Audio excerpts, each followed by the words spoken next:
e nós temos a alegria de ter conosco o pastor Hermes Machado, que é pastor distrital na Associação da ABA, que é a associação que abrange o campo da Bahia. E ele vai nos trazer uma importante mensagem nesta série especial da Escola dos Profetas. E o tema é a origem do mal e a queda de Lúcifer. É um tema intrigante, emocionante. Vamos ouvi-lo neste momento.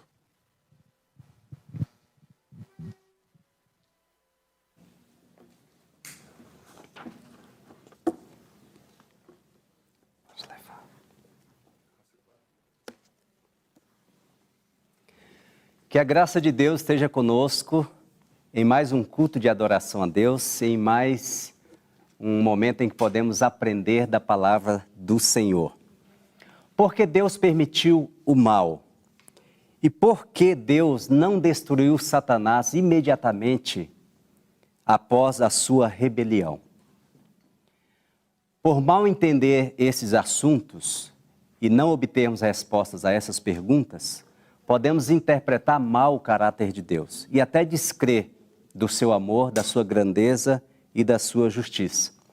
Existe um texto na Bíblia muito mal interpretado. É Isaías 45, verso 7, que nessa tradução que tenho em mãos diz: eu formo a luz e crio as trevas, eu faço a paz e crio o mal.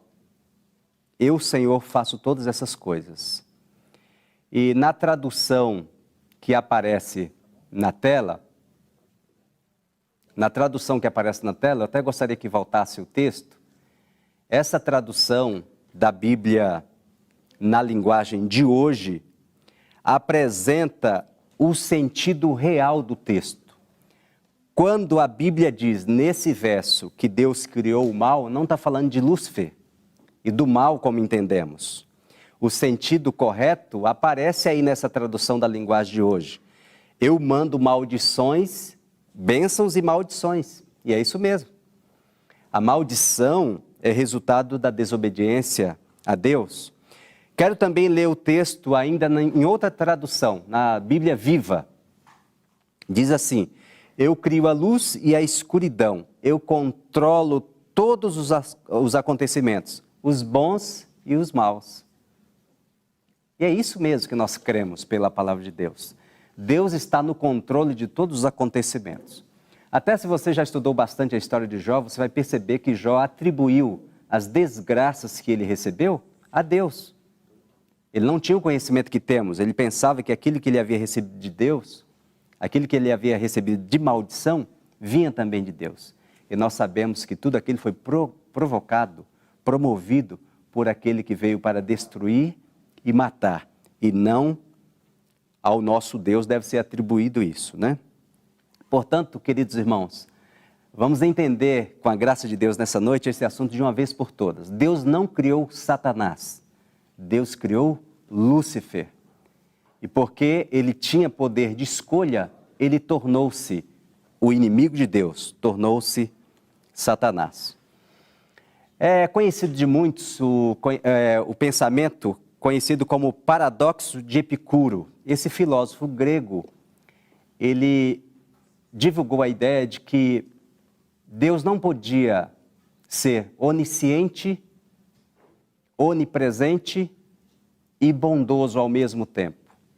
Esse trilema estabelecido por Epicuro, ele ainda é repetido pelo ateísmo, especialmente o ateísmo moderno, que surgiu após a queda das torres de 11 de setembro, conhecido como neoateísmo.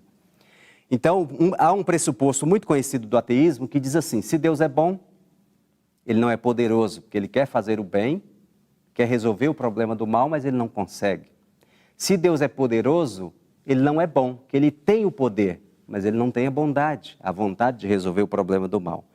Isso pode ser, e tem sido muitas vezes usado, irmãos, para falar mal do caráter de Deus. É propósito de Satanás que as pessoas pensem mal de nosso Deus.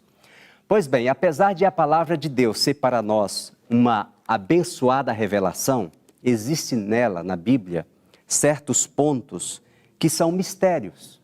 há assuntos que nós não entendemos. Em Deuteronômio 29, lemos o conhecido texto da palavra de Deus. As coisas encobertas, como é que diz o texto? As coisas encobertas são para o Senhor nosso Deus, porém as reveladas são para nós e para nossos filhos para sempre, para cumprirmos todas as palavras desta profecia. Então nós precisamos admitir, mesmo como crentes em Deus e em sua palavra, que há assuntos que nós não sabemos e há respostas que nós não temos para dar. É interessante que quando você não tem uma resposta, não quer dizer que você esteja errado, quer dizer que você não tem a resposta, ok? E um dos assuntos, irmãos, ocultos pela divindade a nós é como na mente de um ser santo e puro, como era Lúcifer, surgiu o mal. Porque hoje, quando você é tentado, quando você erra, quando nós pecamos, nós sabemos que nós atribuímos isso ao tentador. Mas e antes, quando não havia tentador? É um mistério. Como na mente do querubim cobridor nasceu o pecado. Em Ezequiel capítulo 28, no verso 15, diz assim a palavra de Deus descrevendo o surgimento do mal.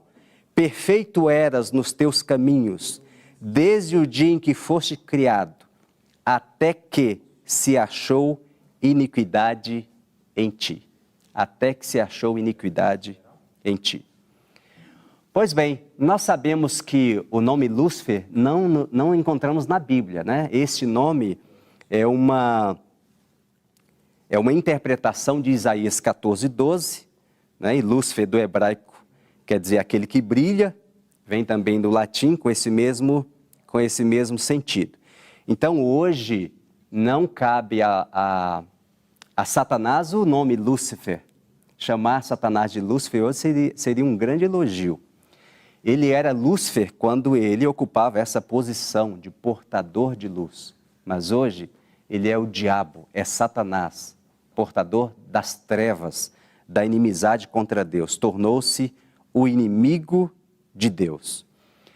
E para nós entendermos alguma coisa mais sobre a queda de Lúcifer e a origem do mal, nós precisamos ler alguma coisa que está na palavra de Deus. Aqui ainda no livro de Ezequiel, no capítulo 28 e no versos de 12 a 15, nós encontramos o seguinte texto da palavra do Senhor. Tu eras o selo da perfeição, cheio de sabedoria e perfeito em formosura. Estavas no jardim do Éden, o jardim de Deus. Toda pedra preciosa era a tua cobertura, sardônio, topázio, diamante, turquesa, ônix, jaspe, safira, carbúnculo, esmeralda e o ouro. E as obras dos teus tambores e dos teus pífaros estavam em ti no dia em que foste criado, foram preparados. Tu eras querubim ungido para proteger, e te estabeleci no monte santo de Deus. Estavas ali, no meio das pedras afogueadas andavas. Perfeito eras nos teus caminhos, desde o dia em que foste criado, até que se achou iniquidade em ti. Essa última parte do texto nós já lemos, né? Então é desta forma que a Bíblia apresenta a entrada do mal no universo. Não temos uma explicação mais detalhada do que isto. Ele era perfeito até que se achou iníquo, pecador e transgressor da lei de Deus. Quero apresentar para você alguns textos do Espírito de Profecia para clarear esse assunto que estamos comentando. Diz a inspiração a respeito desse tema no livro História da Redenção. Lúcifer no céu, antes de sua rebelião, foi um elevado e exaltado anjo, o primeiro em honra depois do amado Filho de Deus. Seu semblante, como o dos outros anjos, era suave e exprimia felicidade. A testa era alta e larga, demonstrando grande inteligência. Sua forma era perfeita, o porte nobre e majestoso. Uma luz especial resplandecia de seu semblante e brilhava ao seu redor, mais viva do que ao redor dos outros anjos. Esta é a descrição de Lúcifer. Ele era um anjo, não um anjo comum, ele era um anjo privilegiado.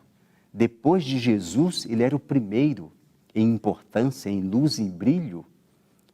Este era o lugar, a posição que Lúcifer ocupava. Ainda outro trecho da inspiração, para nos ajudar a compreender esse tema, no livro Patriarcas e Profetas. O pecado originou-se com aquele que abaixo de Cristo fora o mais honrado por Deus, o mais elevado em poder e glória entre os habitantes do céu. Lúcifer, filho da alva, era o primeiro dos querubins cobridores, santo e incontaminado. Que maravilha, que maravilhosa descrição. Que lugar esse anjo ocupava, que lugar privilegiado ele estava. E eu quero chamar a sua atenção para os primeiros passos da rebelião de Satanás. Quais foram os seus primeiros pecados? E é interessante nós notarmos isto, porque há uma aplicação que precisamos fazer a nós. Há aqui lições que nós precisamos aprender para evitar. Eu leio o texto de Isaías, capítulo 14, versos 13 e 14 da palavra de Deus. Como é que começou esta queda? Por onde começou? E tu dizias no teu coração, eu subirei ao céu e acima das estrelas de Deus exaltarei o meu trono. E no monte da congregação me assentarei, da banda do lado do norte. Subirei acima das mais altas nuvens e serei semelhante ao Altíssimo. Vejam, irmãos, a pretensão de Lúcifer. Ele não pretendeu ter o caráter de Deus. Ele não pretendeu ter a justiça e a bondade de Deus. Ele queria ser maior que Deus, acima, orgulhava-se ser superior aos seus colegas, os seus anjos ali, companheiros de serviço ao Senhor. E ele queria subir acima do próprio Criador, acima da divindade e do Pai. No livro História da Redenção ainda explica esse detalhe interessante a respeito desse sentimento que ele teve, principalmente a inveja. Lúcifer invejou a Cristo e gradualmente pretendeu o comando que pertencia a Cristo unicamente. Lúcifer estava invejoso e enciumado de Jesus. Veja, dois sentimentos comuns, corriqueiros. Convivemos com esses sentimentos. Inveja e ciúme foram os primeiros passos da decadência desse anjo. E assim, o que aconteceu? Houve na sequência, uma mudança radical. O Lúcifer, por dar vazão a estes sentimentos de inveja e ciúme, especialmente ciúme de Cristo, porque Cristo participava da divindade, dos conselhos, da comissão ali, da diretoria, e ele invejava essa posição. E o que aconteceu em seguida, a inspiração nos mostra o que ocorre na sequência. Assim foi, dando vazão a esses sentimentos, que Lúcifer, o portador de luz, aquele que participava da glória de Deus, que servia junto ao trono, tornou-se pela transgressão Satanás, o adversário de Deus e dos seres santos, e destruidor daqueles a quem o céu confiou a sua guia e guarda. Por que diz o texto que Satanás agora, ele se tornou destruidor dos seus companheiros? Porque agora ele começou a disseminar as suas ideias, propagar os seus sentimentos para contaminar os seus companheiros de céu e fazer com que eles tivessem também o mesmo sentimento que estava em seu coração. E Lúcifer, então, irmãos, caiu. Lúcifer começou a descer uma escada para o abismo dos seus sentimentos e da transgressão da lei de Deus. Mas olha, o amor de Deus é tão grande. Foram feitas tentativas de recuperar Lúcifer dessas ideias que ele estava alimentando na sua mente. O texto que apresento em seguida, do livro Patriarcas, diz o seguinte: com grande misericórdia diz o texto assim: com grande misericórdia, de acordo com o seu caráter divino, Deus suportou longamente a Lúcifer. Entretanto, esforços que somente o amor e a sabedoria infinitos poderiam imaginar foram feitos para convencê-los de seu erro. O Senhor Deus, sabendo dos pensamentos, das más intenções de Lúcifer, fez um trabalho com ele, um trabalho de aconselhamento, de recuperação. Mas Lúcifer não estava disposto a ouvir e a voltar. Os anjos leais, os companheiros de Lúcifer, tentaram também ajudar Lúcifer, mostrar os seus erros, mostrar o perigoso caminho que ele estava a seguir. Olha esse texto da inspiração ainda no livro História da Redenção. Os anjos choraram. Olha só, no céu houve choro. Os anjos choraram ansiosamente e tentaram levá-lo a renunciar ao seu mau desígnio e render submissão ao Criador. Pois até então tudo fora paz e harmonia. E o que podia ocasionar essa voz discordante e rebelde? Lúcifer recusou ouvi-los. Recusou ouvi-los. E sabe o que aconteceu em seguida? Muitos anjos foram convencidos dos argumentos sagazes de Lúcifer. Muitos foram convencidos. Eu sei que você sabe que a história bíblica revela que 1/3 dos anjos foram expulsos do céu. Mas a inspiração diz que mais da metade deles foram convencidos por Satanás. E sabe o que aconteceu? Eles se arrependeram de ter dado ouvido a Satanás e voltaram desse intento. E eles, então, foram readmitidos, foram perdoados e readmitidos ao seu lugar. Olha o que diz a inspiração ainda para complementar esse nosso comentário e basear o que estamos falando. Muitos dos simpatizantes de Lúcifer estavam inclinados a ouvir o conselho dos anjos leais e se arrependeram de sua insatisfação e de novo receberam a confiança do Pai e de seu amado Filho. Nesse texto aparece uma palavra que eu quero chamar a sua atenção: insatisfação. A insatisfação de Lúcifer foi transmitida aos seus companheiros de céu. E eles sentiram-se insatisfeitos. Eles concordaram com as ideias de Lúcifer. E eles começaram a dizer: você tem razão, sabe o que é mesmo? Nós poderíamos desfrutar de liberdade e temos que seguir regras aqui, temos que obedecer às leis. Eu sei que ao descrever essa história, você tem se lembrado de episódios que têm ocorrido assim ao seu redor em alguma ocasião. Porque o pecado que iniciou na mente de Lúcifer no céu, ele tem se repetido nas gerações posteriores, nas gerações humanas, né? E nós temos convivido com essas situações. Quando estudamos a história da queda de Lúcifer, nos vem uma pergunta curiosa. Se Lúcifer tivesse se arrependido, ele seria perdoado? O que é que você acha? Olha a resposta da inspiração nesse maravilhoso texto do livro Patriarcas e Profetas.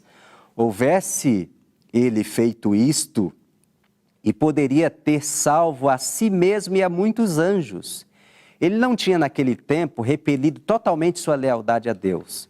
Embora tivesse deixado sua posição como querubim cobridor, se contudo tivesse ele disposto a voltar para Deus, reconhecendo a sabedoria do Criador e satisfeito por preencher o lugar a ele designado no grande plano de Deus, teria sim sido reintegrado em suas funções.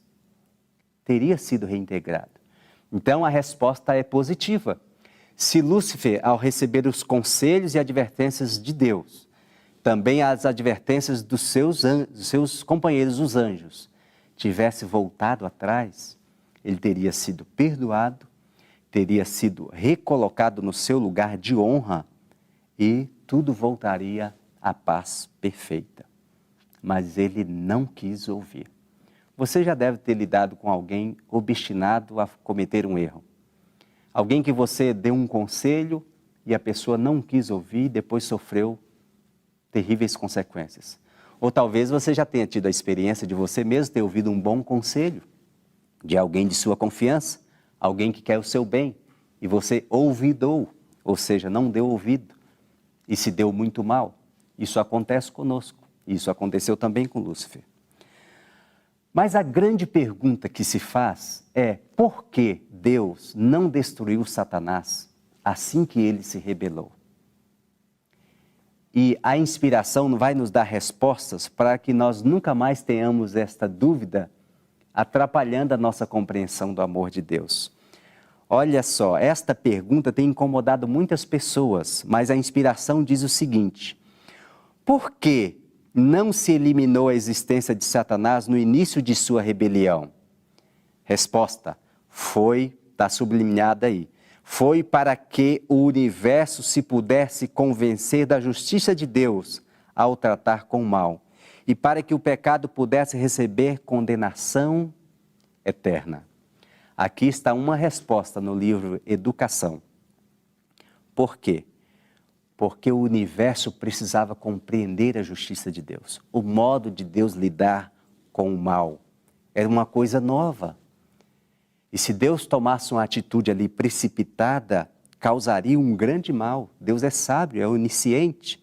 E quero te apresentar outro texto complementando esta resposta. Se Deus tivesse exercido seu poder para punir este sumo rebelde, os anjos desafetos não se teriam revelado. Portanto, Deus tomou outra direção, pois queria manifestar distintamente a toda a hoste celestial sua justiça e juízo. O que aconteceria se Satanás fosse destruído? Os anjos que estavam com a mente contaminada pelos argumentos de Satanás não revelariam, não iam expor os seus pensamentos. Eles iam ficar rebeldes, duvidosos do caráter de Deus, mas tudo isso de forma oculta, sem ser revelada.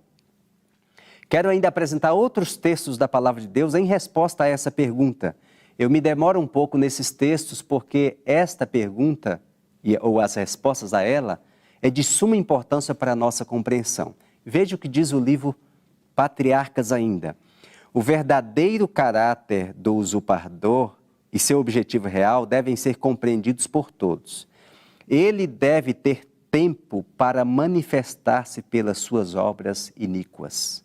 O que Deus fez? Sabiamente, Deus deu tempo a Satanás para que os anjos pudessem ver o resultado das suas obras más.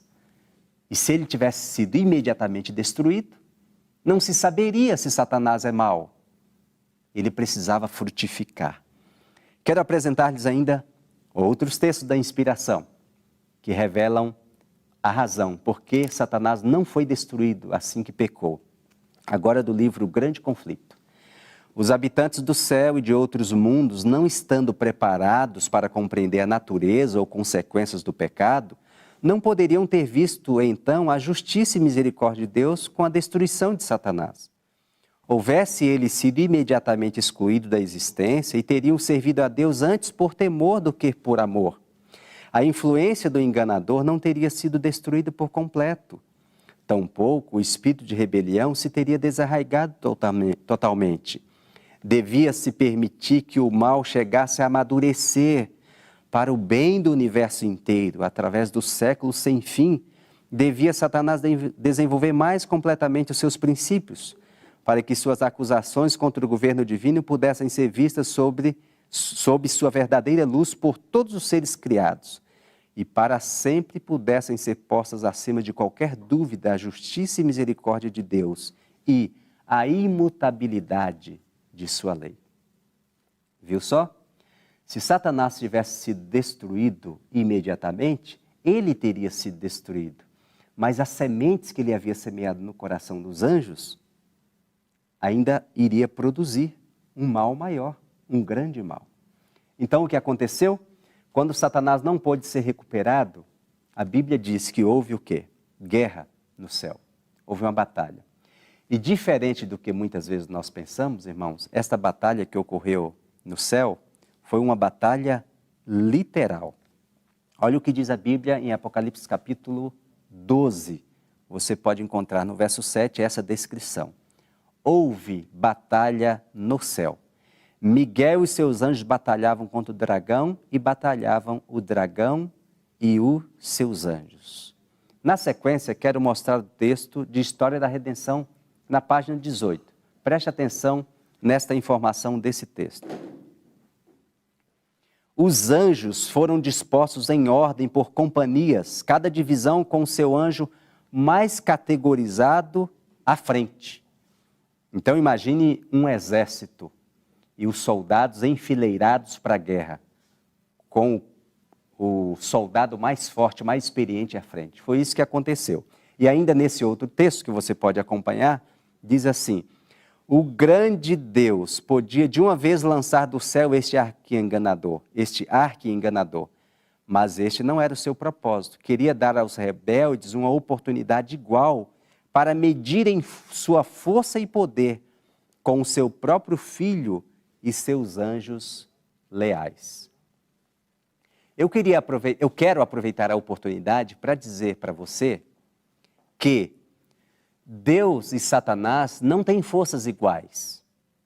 Às vezes nos é ensinado que o bem e o mal são forças equivalentes, mas não é assim. O nosso Deus é muito, muito, muito, muito mais poderoso que Satanás. A Bíblia chega a dizer que ele será destruído com o sopro da boca de Deus. Então, houve uma medição de força, mas apenas para dar a oportunidade dos rebeldes seguirem o seu propósito. Não que Deus não tivesse poder para destruir todo o mal. A consequência desta guerra foi que Satanás e seus anjos foram expulsos do céu. Eu vou saltar aqui 2 textos e quero chamar a atenção para um texto da História da Redenção na página 19, que tem uma promessa importante, que nós queremos fazer um link aqui com o fechamento da nossa mensagem desta noite. Nenhuma mácula de rebelião foi deixada no céu. A inspiração, quando descreve este assunto que estamos estudando nessa noite, quando descreve esses detalhes deste assunto, nos dá a certeza de que, quando houve a expulsão de Satanás e seus anjos do céu, qual é a certeza? Qual é a garantia? Nenhuma mácula ficou no céu. O céu ficou limpo. Toda a maldade, todo o pensamento mau foi expulso do céu, foi tirado de lá. A inspiração nos dá a garantia de que o céu voltou à harmonia e à paz anterior, completa, integral e perfeita. E qual foi a reação dos anjos que ficaram no céu? Você já sabe que a terça parte dos anjos aderiram ao movimento rebelde de Satanás e foram expulsos do céu. Mas olha o que a inspiração diz a respeito dos anjos que ficaram no céu, fiéis e leais. Veja só a reação desses anjos. Lemos no História da Redenção, na página 19. Os anjos do céu lamentaram a sorte daqueles que tinham sido seus companheiros de felicidade e alegria. Sua perda era sentida no céu. O céu é um lugar perfeito, um lugar de alegria. Mas eu achei interessante, os anjos sentiram a falta daqueles que se perderam. Sentiram a ausência daqueles que antes eram seus companheiros de serviço e de adoração ao Senhor. Quais eram, queridos, as estratégias que Satanás usava no céu e que ainda usa hoje em nossos dias? Quero te mostrar esse texto para revelar como você pode perceber a repetição das estratégias de Satanás ainda em nossos dias. Observe esse texto que vai aparecer na tela para você, do livro Patriarcas, na página 15. O livro Patriarcas, na página 15. Lemos assim: tudo que era simples, ele envolvia em mistério. E por meio de artificiosa perversão, lançava dúvidas sobre as mais claras declarações de Jeová. E sua elevada posição, tão intimamente ligada com o governo divino, dava maior força às suas representações. Deus apenas podia empregar meios que fossem coerentes com a verdade e justiça. Satanás podia usar o que Deus não podia, a lisonja e o engano. Procurara falsificar a palavra de Deus de maneira errônea, figurara seu plano de governo, pretendendo que Deus não era justo ao impor leis aos anjos, que exigindo submissão e obediência de suas criaturas, estava simplesmente a procurar a exaltação de si mesmo. Por que eu estou mostrando este texto agora para você? Porque as estratégias que Satanás usou no céu, ele ainda está usando hoje. Diz que tudo que era simples, ele envolvia em mistério. Você já ouviu alguém dizer que o Apocalipse não pode ser entendido? Pois é. Você já ouviu dizer que algumas verdades bíblicas importantes, a nossa mente não alcança a compreensão? Isto é obra de Satanás. É obra dele dificultar a compreensão daquilo que é simples para o nosso ensino e para a nossa salvação. Esta é obra dele. Ele ainda usa esses artifícios, essas artimanhas. Outra coisa que apareceu no texto que eu gostaria de chamar a sua atenção, Deus não podia trabalhar na guerra contra Satanás com o engano, com a fraude. Satanás usa essas ferramentas. Tem usado com muito êxito. Lisonja, o engano, a falsificação da palavra de Deus. Quantas vezes nós podemos comprovar que isso tem ocorrido ao nosso redor? Palavras, expressões, versos da Bíblia, versões bíblicas falsificadas para enganar as pessoas e levá-las a afastarem-se de Deus. Muito bem, queridos irmãos, que lições nós podemos tirar da rebelião de Satanás? Quero apresentar esse próximo texto que nos inspira, nos ensina, nos instrui a respeito de algumas lições que podemos aplicar para a nossa vida hoje, para o nosso contexto aqui. Diz assim o livro Patriarcas ainda, na página 17, a rebelião de Satanás deveria ser uma lição, não só para mim e para você, mas uma lição para o universo durante todas as eras vindouras. Um perpétuo testemunho da natureza do pecado e de seus terríveis resultados. A atuação do governo de Satanás, seus efeitos tanto sobre os homens como os anjos, mostrariam qual seria o fruto de se pôr de parte a autoridade divina. Testificariam que, ligado à existência do governo de Deus, está o bem-estar de todas as criaturas que ele fez. Assim, a história dessa terrível experiência com a rebelião seria uma salvaguarda perpétua para todos os seres santos, para impedir que fossem enganados quanto à natureza da transgressão, para salvá-los de cometer pecado e de sofrerem a pena. Quando estudamos a história da rebelião e queda de Satanás, não estudamos apenas para conhecer o que aconteceu, mas serve, como diz o apóstolo Paulo, para advertência nossa, para que nós evitemos esse caminho, evitemos trilhar o caminho da insatisfação, da murmuração, da inveja, do ciúme, do desejo de supremacia, do desejo de ser maior que os outros. E, finalmente, graças à sabedoria de Deus, há várias profecias bíblicas que falam da destruição de Satanás. E eu quero apresentar esse texto do grande conflito, que faz uso de 3 versos da Bíblia, que é para nós uma promessa de destruição do arqui-enganador, destruição do inimigo de Deus e de nosso inimigo. Diz o texto, declara Deus, e te tornei em cinza sobre a terra, e nunca mais serás para sempre. Isaías 14, Ezequiel 28. Quando vier aquele dia ardendo como forno, todos os soberbos e todos os que cometem impiedade serão como a palha, e o dia que está para vir os abrasará, diz o Senhor dos Exércitos, de sorte que não lhes deixará nem raiz e nem ramos. Malaquias 4:1. Que maravilhosa promessa. Quem é a raiz do pecado? Satanás. Ele é o originador do pecado. Quem são os ramos que serão destruídos com ele? São os seres humanos, as criaturas de Deus, que foram iludidas pelo pecado e foram levadas a cometer a mesma rebelião. E, queridos, há também garantia de paz eterna para nós.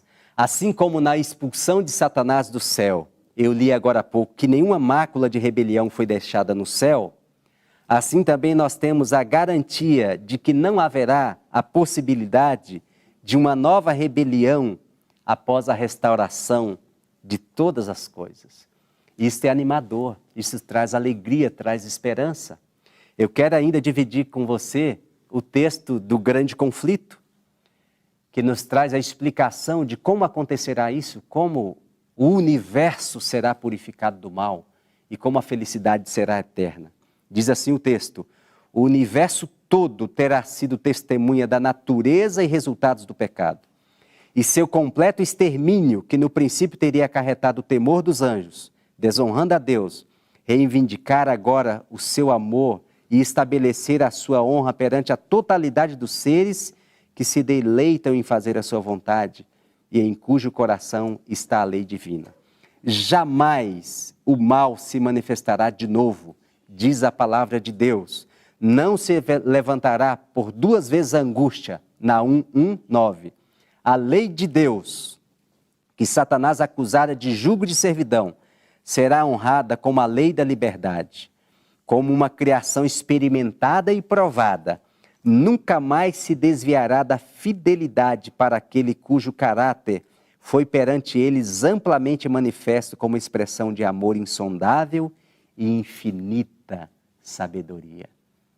Que maravilhosa promessa de Deus! Mesmo tendo nós a consciência de que o mal está por toda parte neste planeta, que Satanás é o príncipe deste mundo, que ele veio matar e destruir, nós temos ainda a esperança, a promessa de que o mal não é para sempre. O mal tem uma data certa para acabar. Ele será eliminado. Satanás, o diabo e seus anjos serão tornados como cinzas, tornados em cinza.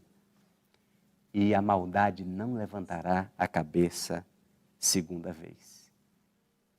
E para finalizar essa nossa reflexão, que historia, de forma bem resumida, a queda de Satanás, a origem do mal, eu quero dividir com você nessa noite, ainda para consolar seu coração, para encher você de esperança, para que o nosso coração fique palpitante e apressado de que Jesus volte logo.